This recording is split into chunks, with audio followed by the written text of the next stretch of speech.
मुसलमानों के अदारे कैसे बंद किए जाएं, मस्जिदें कैसे ख़त्म की जाएं, मदरसे कैसे ख़त्म की जाए, इनकी आइडेंटिटी कैसे ख़त्म की जाए। प्रेयर करते होते हैं क्रिश्चियंस, अपने घर के अंदर प्रेयर करते होते हैं, क्या राइट है उनको? आकर के मारते हैं उनको, उनके घरों को तोड़ते हैं, वेंडलाइज करते हैं। ये सारे का सारा उत्तराखंड के अंदर हो रहा है। पूरे मुस्लिम सेक्शन को जिहादी कहना शुरू कर दिया है। थूक जिहाद, IS जिहाद, लैंड जिहाद, लव जिहाद। बिस्मिल्लाहिर्रहमानिर्रहीम। All the distinguished guests here, अस्सलाम वालेकुम वरहमतुल्लाहि वबरकातुहू।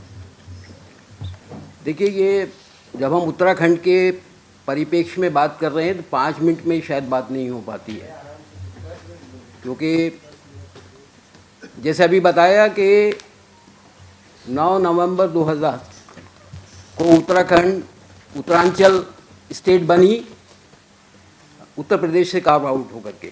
2006 और 2007 के अंदर नाम बदल दिया। तो उसमें एक इस्तेलाह की गई उत्तराखंड के साथ साथ देवभूमि की। हालांकि देवभूमि तो पहले से थी, मगर देवभूमि गैर हिंदू नहीं रह सकते।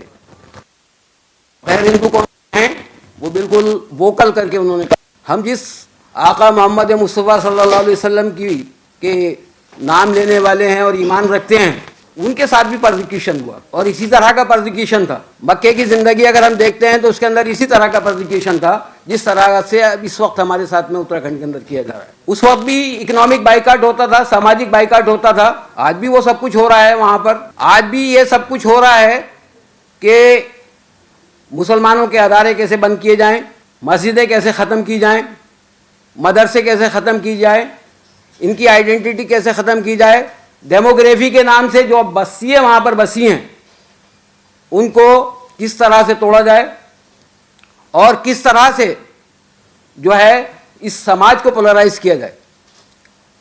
और इसके लिए जिस तरह से उस वक्त मोहम्मद सल्लल्लाहु अलैहि वसल्लम के पीछे ओबाश बच्चे लगा दिए जाते थे, ओबाश लड़के लगा दिए जाते थे, आज तमाम वहाँ पर जो मुस्लिम कम्युनिटी है और कमज़ोर है और ईसाई जो कम्युनिटी है वहाँ पर, उसके पीछे ये सब ओबाश ही तो लगाए जाते हैं। चाहे वो बजरंग दल के लोग हों और चाहे वो और दूसरी तंजीमों के लोग हों, वो आकर के बग़ैर किसी वजह से बेचारे लोग प्रेयर करते होते हैं। क्रिश्चियंस अपने घर के अंदर प्रेयर करते होते हैं, क्या राइट है उनको? आकर के मारते हैं उनको, उनके चर्चेस को तोड़ते हैं, उनके घरों को तोड़ते हैं, वेंडलाइज करते हैं। इसी तरह से जो मुसलमान कारोबारी हैं, क्या खता है उनकी? क्या वो उत्तर प्रदेश के लोग नहीं हैं? वहाँ पर सारे उत्तर प्रदेश के लोग हैं वहाँ पर, और उत्तर प्रदेश का ही वो पार्ट है।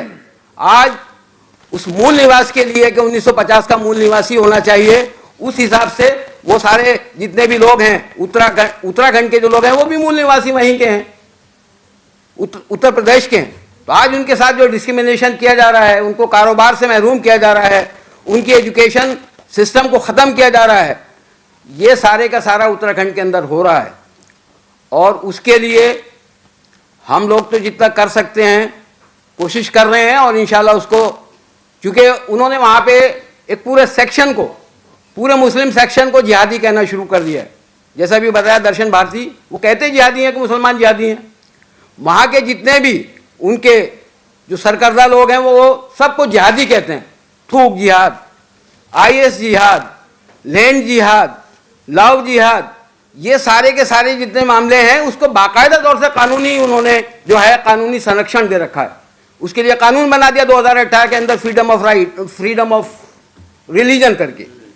तो ये सारे हालात वहाँ पर हैं। आप हजरात के बीच में हमारे आने की इसलिए हम आए हैं ताकि हम आपको उसकी जो वस्तु स्थिति है, जो एक्चुअल पोजीशन, फैक्चुअल पोजीशन है, वो बता सकें। और आपसे उम्मीद ये करते हैं कि आप इस महाज के अंदर हमारे साथ खड़े होइएगा। और उम्मीद है अल्लाह की ज़ात से कि हम लोग उस मोहब्बत से जिस तरह से हम वहाँ पे रह रहे हैं, जिस तरह से उसको हम काउंटर कर रहे हैं सारी नफ़रत को, उसमें आप हमारा अगर साथ देंगे तो इंशाल्लाह हम will overcome all this situation and Uttarakhand will be a peaceful state after some time. Thank you very much.